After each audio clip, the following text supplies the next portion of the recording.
Oh, sorry.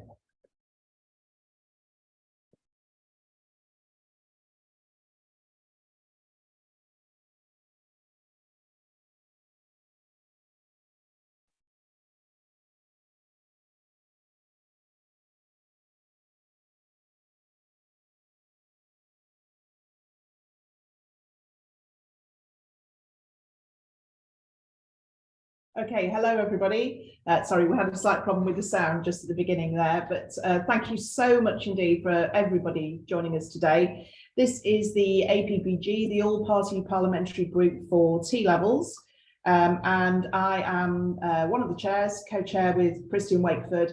He will be joining us a little bit later on today. He's also a whip in his party and he's got some bench duty, so he's going to be a little bit late today. So thank you very much indeed for joining us. First of all, we have two guest speakers today and I'd like to thank them very much indeed for joining us. The first one is Hayley Pells, who's the policy manager at the Institute of the Motor Industry, and also John Acland-Hood, who's the head of T-level provider Readiness at the Department for Education. So that will be very interesting indeed. What we're going to look at today is a series of presentations from both of them, but also any wider questions you might have on T-levels in general.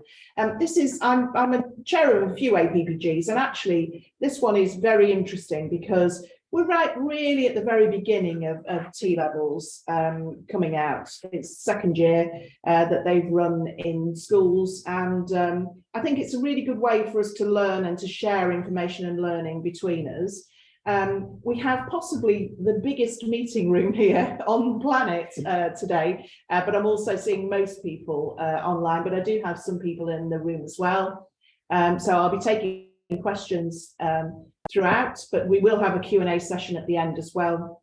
If you'd like to ask any questions, please don't hesitate.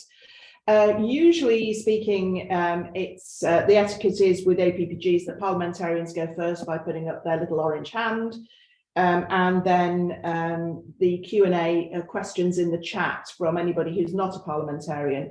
Although I don't think I have any colleagues on here at the moment, so we won't do a preference just for me. So if anybody would like to put their little orange hand up to ask a question, do not hesitate.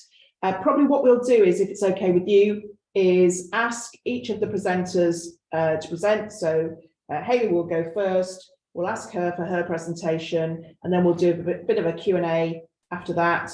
Then we'll let John make his presentation, and then we'll do a Q&A after that, and then a general Q&A at the end. Hope that's okay with everybody. And shall we kick off with Hayley Pell? Thank you very much indeed, Hayley. Hello, and thank you to our chair for that wonderful introduction. I'm thrilled to be here today. By way of introducing my organisation, the Institute of the Motor Industry is a professional membership body. We represent some 93,000 registered professionals, some 30,000 of which hold MOT qualifications. The IMI is an awarding organisation for the automotive industry, and we were established in the UK in 1920. We've now become one of the leading providers of qualifications, training and professional development for individuals working in the automotive sector. And we're now a truly international organisation, so we are all over the world. It is our mission to enhance the professional status of individuals within the motor industry and promote excellence within the field. We offer a range of qualifications and training programs, and this goes all the way from pre-16, post-16, including apprenticeships and technical certificates, and professional development courses. So within our field, adult education is very much an important area for us, and we're there for our membership for the entire journey. We have a strong commitment to promoting diversity and inclusiveness within the automotive sector, and we work with a wide range of industry partners and stakeholders to make sure that all of our programs and qualifications are relevant, up to date, and reflective of the latest developments in industry. Because I think you can agree, it's quite a fast-paced environment for us at the moment in automotive. We're dedicated to promoting high ethical standards and promoting sustainable practices within the automotive sector. So I did use a few notes for that, just in case I missed anything else. So T-levels, where are we with T-levels? So these new technical qualifications, which are designed to provide students with a combination of technical knowledge and practical skills, of course we're going to champion this. We want to see progress into skilled employment. The government has been focusing on the development and implementation of T-levels in recent years, and there's been significant attention from within our industry. We are supportive of T-levels, and we have actually actively contributed to their development. The industry recognises the importance of high quality technical education and developing a skilled workforce. And we see T-levels as part of that. And anything that champions technical education is going to get our vote. The spring statement showed us that the UK is lagging behind other countries when it comes to adult technical skills. And it was stated that only 18% hold vocational qualifications, which is a third less than the OECD average. So the IMI, the Institute, was one of the organisations represented at the original T-level advisory panel, and we've been very supportive of T-levels and actively contributed to their development. At the moment, it's not a qualification that we are offering, but we do believe that it is a positive step towards raising the profile and quality of technical education in the UK. T-levels will help address the skills gap within the automotive industry and provide students with the skills and knowledges needed to succeed in the workplace. But with our wider feelings on T-levels, we have had a couple of bumps in the road. Employers recognise the importance of high quality technical education and developing our skilled workforce, and T-levels have been seen to bridge this gap and provide employers with the skilled workers that they need. However, there have been concerns about the implementation of T-levels. Some employers, particularly during this cost of living crisis, are worried about the cost and time involved in delivering work placements for students. This is damaging to the availability that is then available in the sector. So the delays to the new qualifications, it's hard to, because normally a delay is seen as a negative, but the IMI welcomes the extra year before public funding is withdrawn from qualifications that overlap with T-levels. With this reform, the qualifications that are going to be introduced to sit alongside T-levels and A-levels, we need to fully test T-levels to ensure that they're secure and working well. It's crucial that they fit for the purpose for modern skills demands. And the last thing we need is to set this new qualification out into the wild and it not be fit for purpose. That would be enormously damaging to uptake. For those wanting to work in the motor vehicle industry, the introduction of T-levels, including transitional T-levels, is a positive development, although we're not quite there with transitional T-levels within automotive just yet. These new qualifications have been designed to provide students with the skills and knowledge needed to succeed in the industry, and hoping to address the skills gap that currently exists. The T-level in automotive engineering covers a wide range of topics, including vehicle maintenance, engine technology, electrical and electronic systems. So this includes a substantial work placement and gives students the hands-on experience within the industry, and it's been well received. The next example is the T-level in motor vehicle service and maintenance technician, which is due to be rolled out. The qualification has been developed in collaboration with industry experts and is designed to provide students with the skills and knowledge needed to work as a motor vehicle technician. However, on completion of a T-level within this particular field, these graduates will be up and against those that have completed a more traditional and accepted apprenticeship.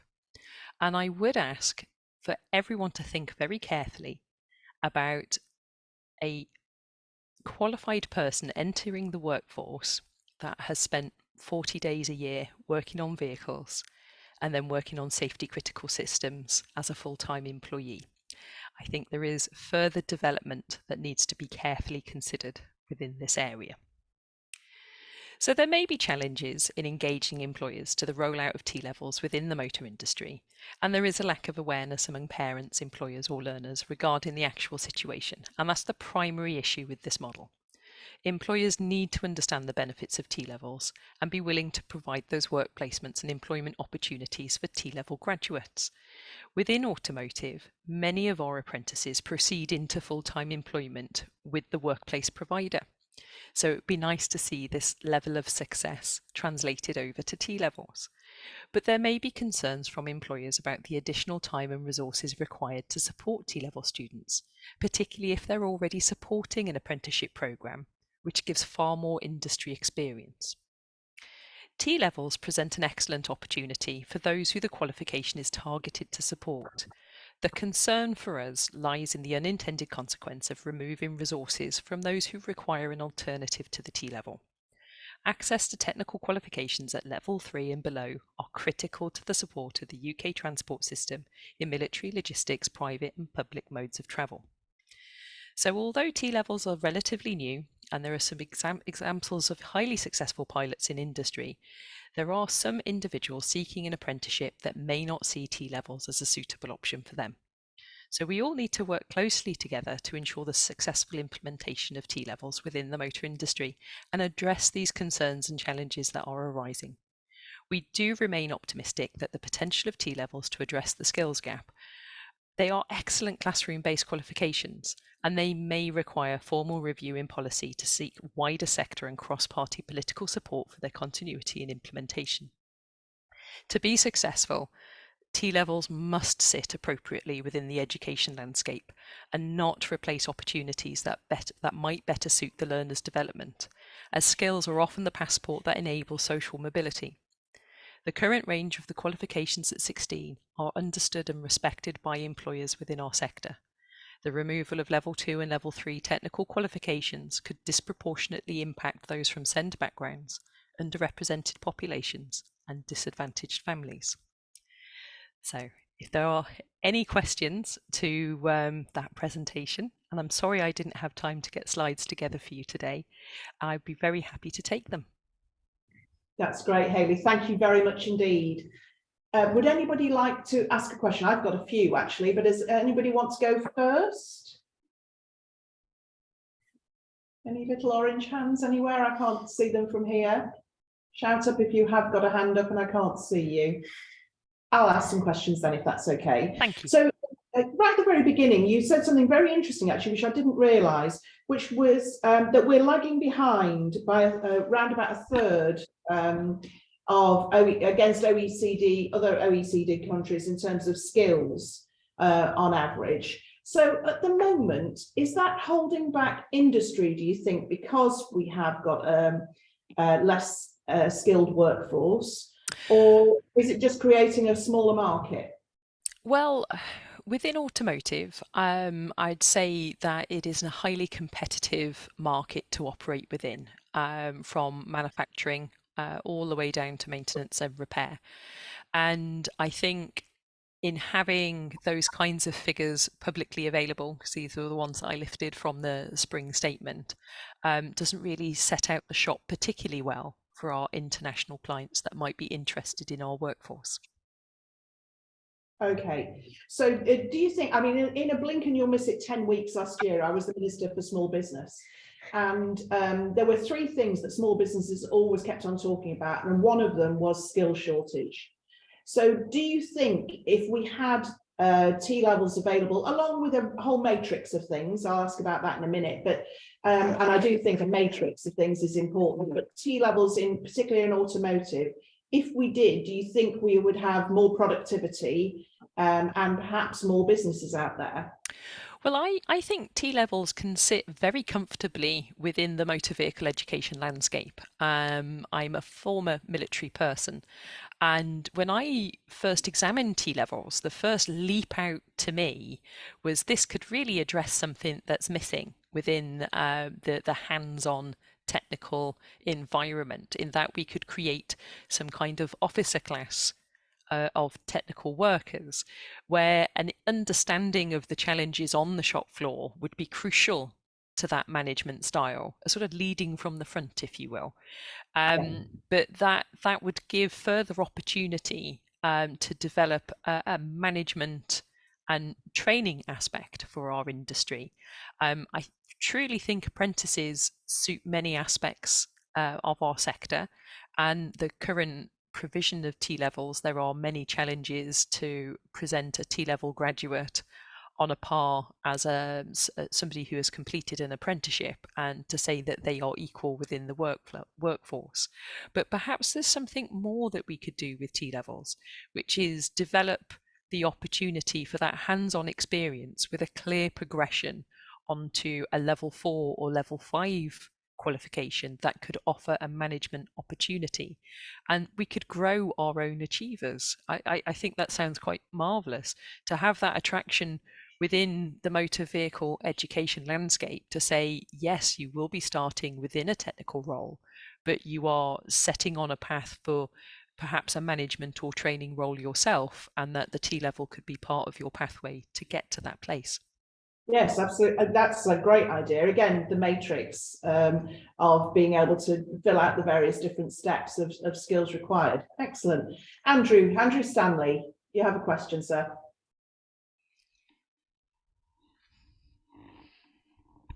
Hi, just unmuting. Yeah, Andrew Stanley from the Institution of Civil Engineers. I took exactly what you said about the safety critical nature, because civil engineering is also safety critical.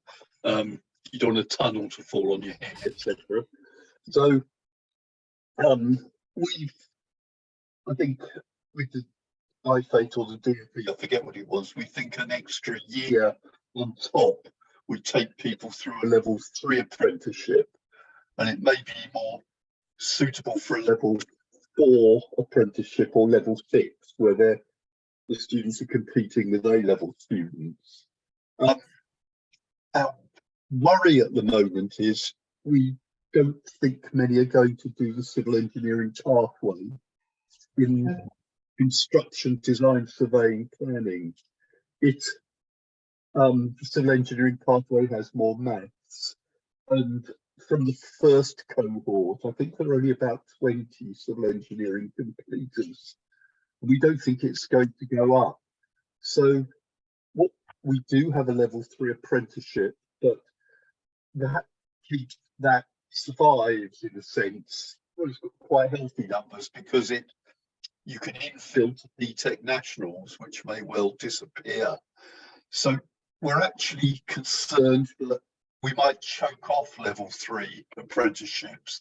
And when we've gone to an enormous amount of trouble back in 2010 to reintroduce them as a sort of real social mobility concern, that would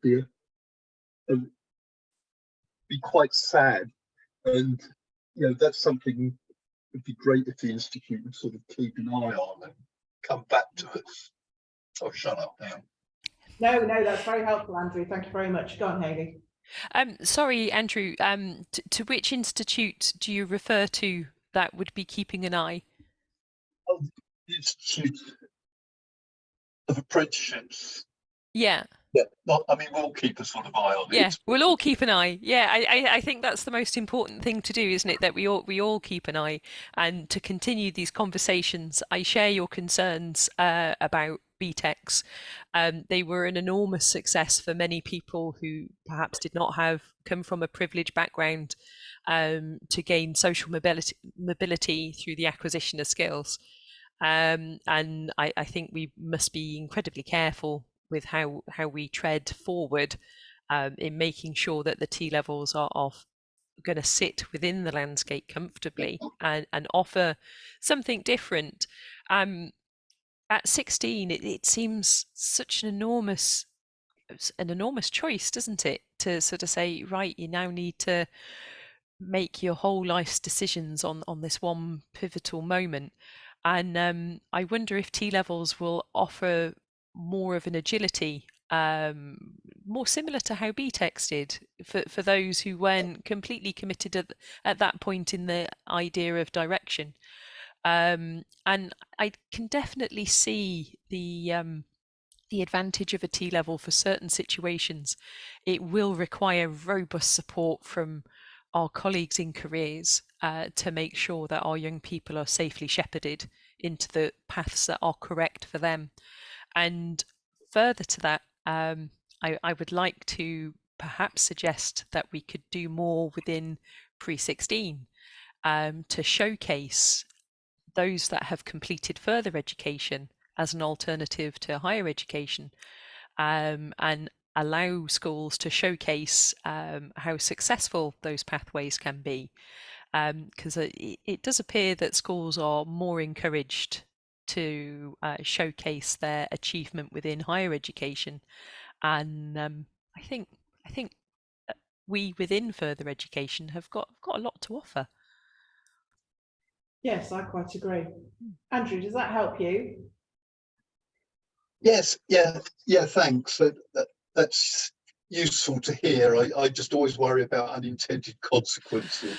I'm with you, Andrew. I totally agree. And change can be awfully frightening. And I'm so pleased to have you here on this conversation, because I think we need to look at those uncomfortable things and ask those questions. Absolutely. I think we're on the edge of something quite new, actually, in terms of education, along with T levels, that we have this whole setup of matrix of stepping stones, from lifelong loan guarantee schemes, so that people can skill up throughout their lifetimes and have access to the funding to be able to deliver on that. And then also the careers and enterprise companies and the careers skills that we're trying to bring into 11 plus age group throughout the school career. So you then able to have a better chance of picking the thing you'd like to do first off. And then secondly, if you want to shift, or perhaps if the career you've chosen disappears through technology changes or whatever, you are then able to reskill and move on up. And T levels sit in very well with that, I think. Declan, I think you're next. Declan Sharkey. Hi, yeah, thanks. Yes, I'm Declan. I'm a Senior Policy Advisor for ECIPB, which is the Engineering Construction Industry Training Board. So we're a public body that reports within the Department of Education. I was really interested in what you said around you can foresee T-level graduates moving kind of almost, an accelerated path into management roles, because a lot of the hurdles that you mentioned, but we're finding kind of very similar in our industries as well, and that's something that I've never really thought about before. My question is, what's the desired destination for that T-level graduate in terms of what would they go on to next in order to reach that? And the reason I ask is because, at least within our industries, many apprenticeships are at level 2 or level 3. So I can foresee a situation whereby a young person would go into a level 3 accelerated or truncated apprenticeship, and recognition of prior learning would allow them to kind of shave some time off that apprenticeship. But that obviously entails working with employers to almost like redesign the apprenticeships, and they're going to have 2 parallel tracks, and that's obviously additional work for employers. So this is kind of my thinking at the moment. It'd be interesting to hear yours. It then begs the question, why not do the apprenticeship at the start? Exactly. And so this then brings us neatly back round to the correct careers advice for that person at the start of that journey. For our T levels within automotive engineering, I see this as such a wonderful method to progress onto higher education, where a degree level education is required for that aspect of our sector. But I do have serious concerns about the T level graduate that could present into our industry as a vehicle repair and maintenance technician, alongside the candidate that has completed the apprenticeship. And then it would be very difficult for the T-level graduate to access an apprenticeship that starts at a level 2 or 3, because why would you do that? And so we're then looking at a new educational provision to perhaps flip-flop from one to the other, which then sounds a very time-consuming method to get that young person qualified and confident and operating within the workforce, which is why I wonder whether this could be perhaps with a view to a different role that we do need within our sector. We do need to have managers that understand the shop floor And just because you've done an apprenticeship and you've been a vehicle technician doesn't naturally make you a manager. So there's a need for an education there. And the T-level process, that academic process, it's more aligned with an academic classroom-based qualification that lends itself very well to that style of learning for our future managers and our future trainers.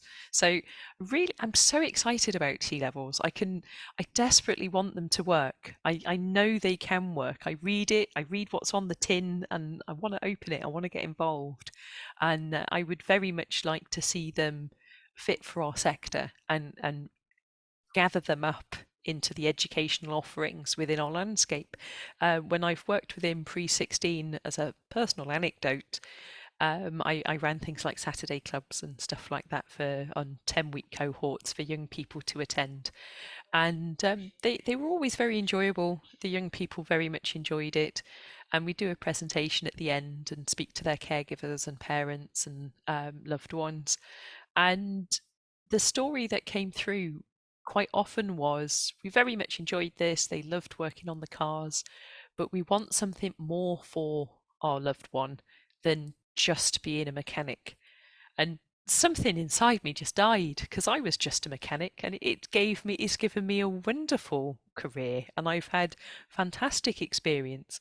But when examining this as a sector, in comparison to others that are on offer, we struggle to communicate the opportunities that are available, and the qualifications that allow you to enter those workforces influence the decisions of the caregivers and the young people entering as to the credibility of that industry and what that progression is going to look like. So if you've got a high value qualification going in, it's seen as a springboard to progress that career rather than just this or the other. And believe me, I am working on that perception of being just a vehicle technician, because I feel passionately it is so much more. I quite agree. Being just anything is not really a thing. Absolutely. I've got 2 more hands in the air. Can I just double check? Are those questions specifically for Hayley, or can we move on to John and then I'll come straight back to you guys first in the question? Is that all right? Or would you like your question now? Oh, mine. I think, yeah, I'll wait for the other person and then. Okay. You'll be my very first one. You'll be my very first one. Thank you. So can I introduce John Acland-Hood, who's the head of T-level provider Readiness at the Department of Education. John. Thanks very much, and thanks, Hayley. That was great. It's really great to hear people in industry talking about T-levels. It's always sort of fascinating to hear the specifics, you know, because I work across 23 different T-levels, so I don't always hear that. I thought the discussion about, sorry, I will get on to what I'm due to say, but the discussion around the place of T-levels in the system is really interesting, and I think I completely agree with all the points about good careers guidance and also letting students choose their own path.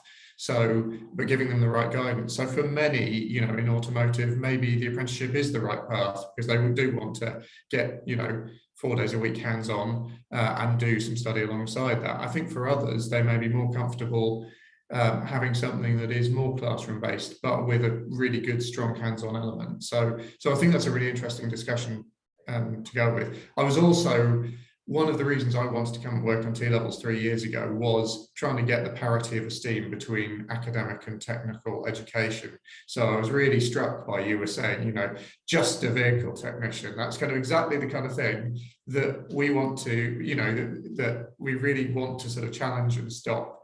And T-levels, I think, are a major part of. So when people tell me that T-levels are challenging, I think that's great. If people think T-levels are challenging, that means that we might have got them right, because then you've got a challenging technical route alongside a challenging academic route. Obviously, we need to make sure that there is a route available for everyone, whether that's T-levels or another route. But anyway, sorry, that's a slight digression, but I just thought that was... So I've been asked to say a few things just in the context of the budget for T-levels. So I'll try and run through this relatively quickly and then take questions. Firstly, we have continued to roll out T-levels successfully. So we recently published T-levels action plan. So the number of T-level starts doubled from 5,000 in 2021 to over 10,000 in 2022, so last September, which is great. There are 16 T-levels now available in over 160 providers. Again, that's great, and there will be 18 by this September. I also just wanted to sort of reflect that what I continue to hear when I spend a lot of time talking to T-level providers, T-level students, and I do get quite a lot of providers saying T-levels are challenging. I get quite a lot of students saying that, but overwhelmingly, they also say the courses are really good. And I get the students saying they really love the industry placement element. So while it's not as much of an apprenticeship, having 45 days, so you know, your sort of 3-month industry placement as part of a course is a really strong selling point for them. I need to mention that we did have to push back 4 T-levels recently. So there were 4 T-levels due to launch this September. That was a very difficult decision to take and not one we took lightly. We are aware that there will be some impact on providers and students that wanted to do those T-levels. Ultimately, we need to ensure when we launch a T-level that we are absolutely confident it will be extremely high quality. And in those 4 cases, we weren't sure yet that they will be. So we are sure they will be very high quality T-levels, but in delaying them, that makes us, you know, that gives us the certainty that we are not going to let a student take a T-level that isn't good enough. T-levels are part of wider technical education reforms. It was great to hear people talking about the path through, because it allows me to talk about the other reforms that we're talking about on higher technical qualifications. So making sure that there's a really prestigious route through T-levels or apprenticeships through to higher technical qualifications, so as a qualification at level 4 or 5, as a sort of really good alternative to going on to higher education. Higher education is a great route for some, but sometimes it's been the sort of the default route to show you're successful, rather than just people taking it because they want to take the academic route. I will say something briefly about the level 3 removal of funding, as I think it'd be quite remiss of me not to. I think I won't go on too much about this, but I do think simplicity in the system is important. So having a system where people can understand where the qualifications fit in, and I do think there are too many qualifications at level 3, and there still are. It isn't the case that we'll be getting rid of all BTECs or all level 3 vocational and technical qualifications. There will be a place in the system for other routes. Having said that, we don't want qualifications that are essentially competing directly with T-levels that are really not going to be as high quality as T-levels to remain in the system. And that is controversial, but I think if we leave them in the system, what will happen is it naturally, those qualifications will be chosen because students may well get a better mark at the end, even if that qualification isn't as good quality and is not as good for them in the long run. I was going to say a little bit about guidance pre-16, about the specialisation that T-levels, so people, you know, T-levels do involve sort of asking students to make a bit of a choice at age 16 about the kind of industry they go into. I think there are plenty of students who do that almost without knowing it, by choosing a certain suite of A-levels or choosing a certain other qualification, and maybe they don't realise that they're closing themselves off. I think we are doing quite a lot for careers guidance pre-16, with promoting the academy benchmarks, and with recent legislation to increase the number of careers interactions pre-16. Sorry, I won't go on too much longer. In terms of the context for the budget, just very quickly, I think we were quite lucky in T-levels in that actually most of our funding was already locked in. So there's additional funding for additional hours that T-levels involve, and that's already sort of agreed and part of the plan, dependent on T-level student numbers. We have capital funding where we've committed or spent 186 million on capital projects, and we have a further 185 million we've given for specialist equipment to T-level providers. There's quite a lot more funding that has been announced. And then just recently, we announced a 10% uplift in T-level funding for the academic year 23-24. We announced a 12 million employer support fund. So going back again to Hayley talking about the costs involved with employers for offering industry placements, we do now have a fund that essentially it allows providers to compensate employers for the costs that they incur in offering those placements. So we think that's a really positive step. And then lastly, we are providing, it'll be around £2.5 million to T-level providers so that they can do additional careers guidance with prospective T-level students. So really sort of helping to get the word out, helping to make sure T-level students or potential T-level students are really well informed. And I'm sorry, I've gone over my 5 minutes, but I hope that's helpful and very happy to take questions. That certainly is very helpful. Thank you very much indeed. Very useful. Forgive me, Fund BA or A Fund B? Forgive me. Hello, I promised you the first question. Please go ahead. Yeah, so Fumbe, the policy officer at Speakers for Schools, which is a youth social mobility charity. And my question is, some Russell Group universities don't accept T-levels currently for some of their courses. And for young people, you were thinking about it as a pathway to either HE or FE. That actually makes them, quite wary of taking it. So not sure what the department is doing over there. And that's a question for John. And the other one for Hayley is industry-wide, a young person, let's say doing a digital T-level with someone like Spotify in London, will get a different placement to a young person in Blackpool who might be doing it with a smaller employer. So what's been done around benchmarking of that industrial work placement, just so young people are actually getting the same quality rather than it depending on, where they're from and where they live, really. Thank you. Jacqueline, John, would you like to go first? Shall I go? Yes, please. Just very briefly, we do an awful lot of talking to all the universities and higher education institutions, including the Russell Group. We are really keen to push that. We do have over 130 HEIs that have now signed up to accept T-levels. It does, obviously, it depends on the T-level route for that. I think it is, we would like that to go more quickly. We spend a lot of time talking to them. There are a number of Russell Group institutions that do accept T-levels. I should be able to remember the number off the top of my head, but I can't. But I'm happy to send further information about that and what we're doing on that. But I do think I think the other thing to remember is, of course, the competing qualifications that we're talking about. So some of the BTECs, some of them are accepted by universities and some by Russell Group, by no means all. So I think there is a bit of a comparison there. And actually, in some cases, we're replacing a qualification where it would be unlikely that you'd get into the Russell Group. But that very much depends on the qualification. Thank you. Hayley? Thank you for your question. And it is an area that we too have challenges within automotive. So if you're in Derby, you have lots of fantastic automotive engineering options, because that really is still one of the big centres of automotive excellence for us within the industry. Same if you want to get into high voltage research technology, Northampton has got so many research laboratories, and that goes back to the exciting days of Cosworth. And you get to drive past the Cosworth lab before you get to the battery testing facility, which is a big empty swimming pool. And after looking at Cosworth's, looking at the empty swimming pool is rather boring, if I'm totally honest.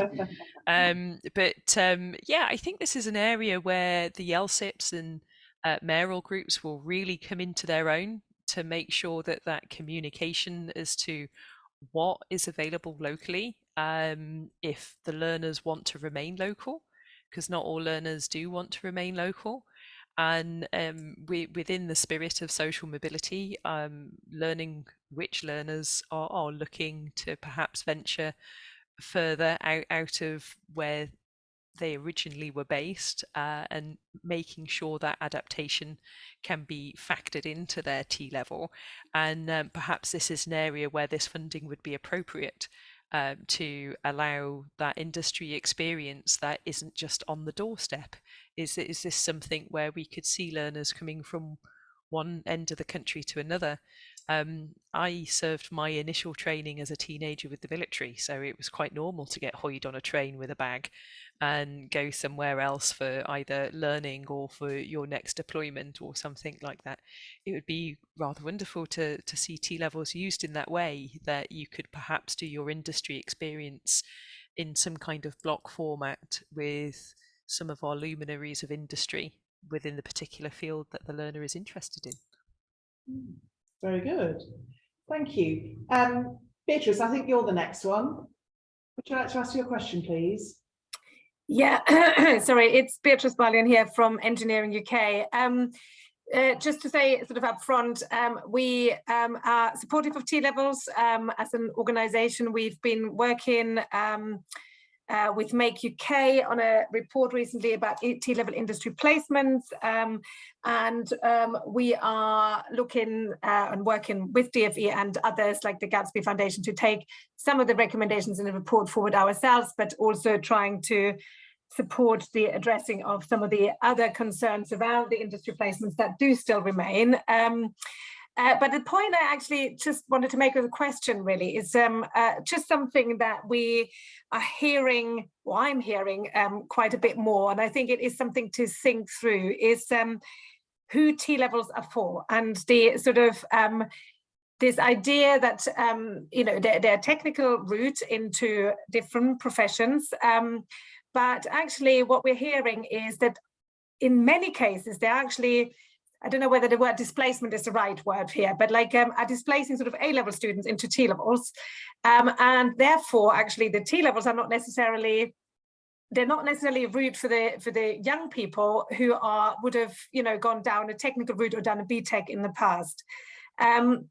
And I think we just need to really work this through. And I think, John, you sort of alluded to that, like sort of, you know, what other routes are available alongside T-levels to then ensure, well, either like, do we need to do something about, you know, who can access T-levels, or I would say, is there something that needs to be done about other routes? So apprenticeships, you know, increasing the apprenticeship opportunities, other technical routes that are available for young people to go into if they cannot go down the T-level route. So that's kind of sort of my question just to put out there.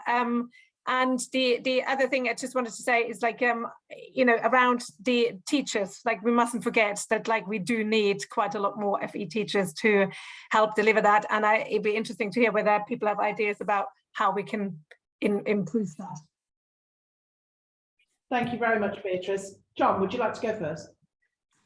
Yeah, really good points. I think so firstly, I don't think that we see T-levels as a sort of niche qualification for only the most able. I think if T-levels are displacing some students that would have done A-levels before, I don't necessarily think that's a bad thing at all, because I suspect those are exactly the kind of students that they did A-levels because they were relatively high ability, but actually it wasn't really what they wanted to do. So in some ways that's great. I think there are various things, so I think there's a bit of work to do to convince people that T-levels are possible for students of middling or lower ability, or with previous grades that are sort of slightly lower. I think there is the T-level transition program, so that's a year course that people can do, which is, it doesn't have an official level, but it's more aimed at about level 2-ish, sometimes we call it, to prepare students for, so if they're not quite ready to do a T-level age 16, they can do that year transition course, which I think really helps. I think in terms of the other courses in the system, I'd be hesitant to sort of say, here's T-levels, and for everyone who can't do T-levels, there's these other things that are, you know, sort of don't sound very good. And, you know, I think we want the other things in the system to be good qualifications in their own right, and to make sure everyone is doing a really good qualification. I think we need to continue to work to make sure that T-levels are accessible to students of all abilities. But having said that, there is a place for working out who T-levels are right for. So again, if you know, if you want to go and be hands-on at age 16, and B, you know, maybe an apprenticeship is the right route because that's what you want to do, and spending 4 days a week in the classroom might not be right, whereas spending 1 day in the week in the classroom might be fine. But I would probably see it like that. I think it will continue to develop as T-levels develop, as we see how they're being implemented, as to whether we've got that balance right, and whether there's more things we can do as we look at the policy, as we develop T-levels, to make sure they are accessible. So hopefully that answers some of the question, at least. Thank you very much. Hayley, is there anything you wanted to add to that? No, I think John really covered that point. Yeah, at the risk of just saying what John said. Yeah, what John said. Thank you very much. And looks like the last question, I think. Oliver Shaw, please.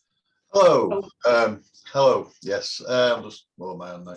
Hello. I'm Oliver Shaw. I'm from the University of Bolton. I'm the head of centre there. But I have a foot in another camp. I also have a family business in the automotive sector in Wigan, which I started off as you say, just a mechanic or just a technician. So many moons ago, started off just as a technician. So part of my job at the University of Bolton is to build curriculum sequencing into the university's curriculum offer within the engineering faculty. So I'm very aware of where people start from within particular sectors. So I'm just going to discuss the automotive sector for now, because I could talk all night about the rest. Also, one of my doctorate research is on the implementation of T-levels, which I'm working with the Baker Deering Trust for my doctorate research, as well as the industry sectors. So my question is, because I won't get into all the different problems that we have with T-levels and the implementation but the main one is within the automotive sector. I'm going to ask Hayley about. Within the automotive sector, I think it also carries over to the industry sector, and no doubt engineering sector, no doubt civil sector, basically any hands-on skilled career pathways. When you're what is your concern? Do you get any concerns from the industry bodies on the health and safety problems of taking somebody on who is on a T-level because they are not considered an employee of the company? They are considered work experience and they're under 18, which poses a problem from the insurance perspective of the companies. Now, within the automotive sector, that's a significant barrier. My company, a shameless tag here of Mount Auto Repairs in Wigan, is a little bit petrified of, to take on and I'm promoting T-levels, to take on somebody who's on a T-level because they're not employed by the company, so they're not an employee. So where do we sit from an insurance perspective? Who is responsible for that? Ultimately, student or learner, not an employee. And that carries over into the engineering sector as well, because we've got to deal with a lot of engineering companies that are going apprentice for employed. That's not a problem. So, and I speak for local to me again, Leyland Trucks, that I was in there the other week, and they're going, well, we're not bothering with T-levels because we do apprentices, but they're under 18, so we've got an issue. Have you issue with it now? So, Hayley, do you know have you got any idea or how we're going to solve that problem of them being on the premises? Wow, I did allude to this point, and I'm very grateful that you've widened my ability to answer these concerns. So the point that I made during the presentation, just to recap and organise my own thoughts, was that when faced with employing an individual, how does the T-level graduate sit in comparison to the apprenticeship graduate? And the apprentice is going to have a lot more hands-on experience, and as you said, is more folded into the ecosystem of the organisation that's provided the work-based learning. We do have challenges of folding that into insurances, but that's what they are. They are challenges. And I think that is something that we would have to go to our insurance companies and say, right, this is where we are with this qualification. This is how it sits in comparison to what you're already offering, and the reasonable checks and balances of employing young people would apply. That guidance is available on the Health and Safety Executive website of the complexities of employing young people, and the supervisory aspects would possibly, I think, my feeling is that it would be greater, because as a vehicle technician myself, having a workshop of my own, I would be all over them like a rash as to, yeah, that vehicle will be leaving my workshop, potentially completing 70 miles an hour down the motorway the minute it leaves my safety. So that's a lot of replication in checks to make sure everybody is safe and the learner still has a meaningful experience. And I think the other danger then is that we're going to be entering a space where that learner is then just subjected to an observational role, or pushing a broom around the workshop, or doing an MOT assist, all of which has value, but you haven't got that opportunity in the same way that you do with your 16-year-old apprentice to create that trust, to understand the level of their ability and start letting them loose onto more safety critical systems. And the danger is then that the T-level experience becomes watered down because of the very real safety concerns that we would have, because we're playing with people's lives. You know, we can't disregard that.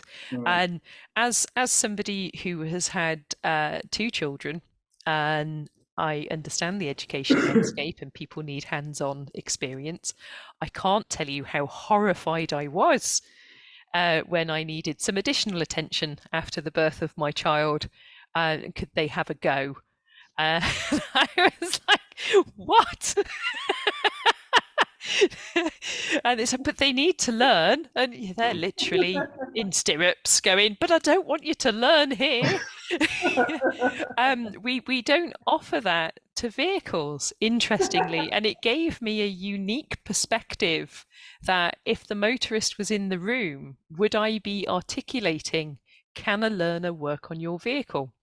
And I did wonder if we would do that with T-levels. And if we were to do that with T-levels, are you comfortable with a learner working on your vehicle?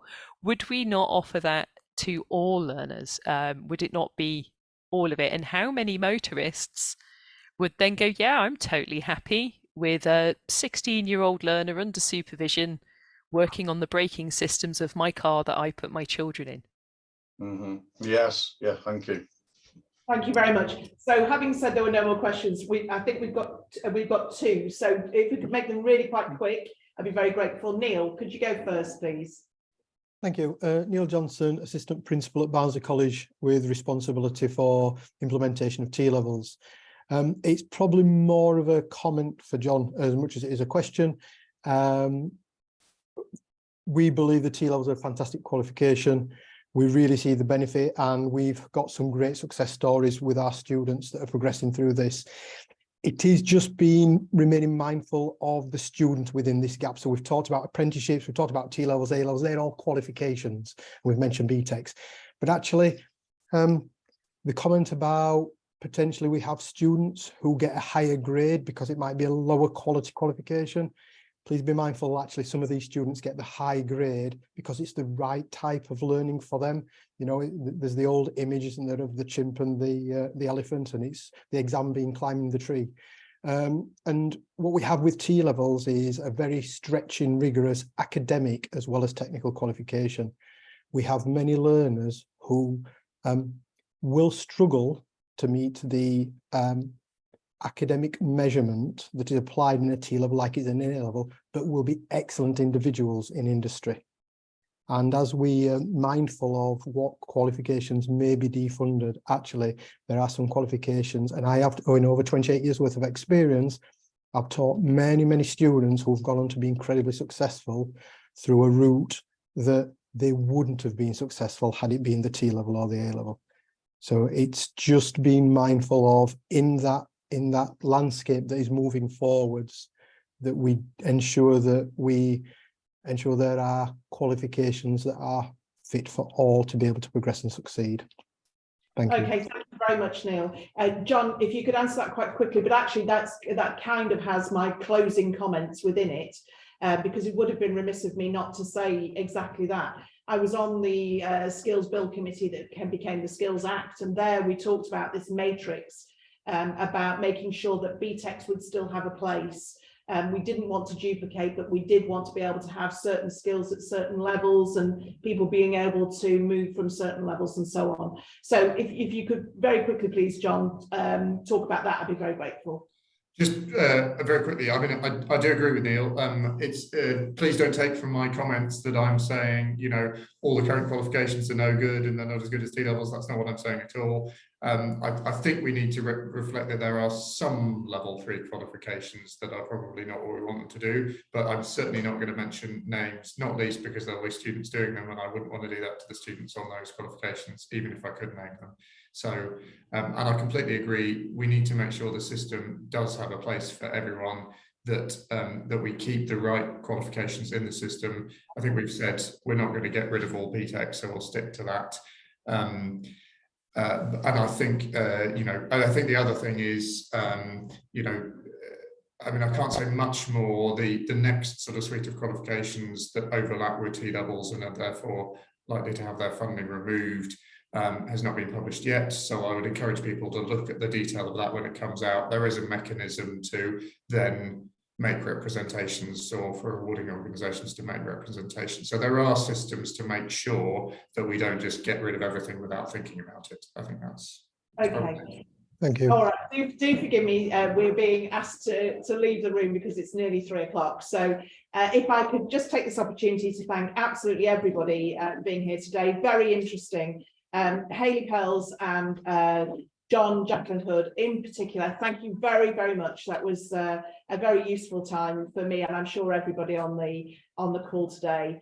And I look forward to seeing you again another time. Thank you very much indeed. Bye-bye. Thank you very much. Bye.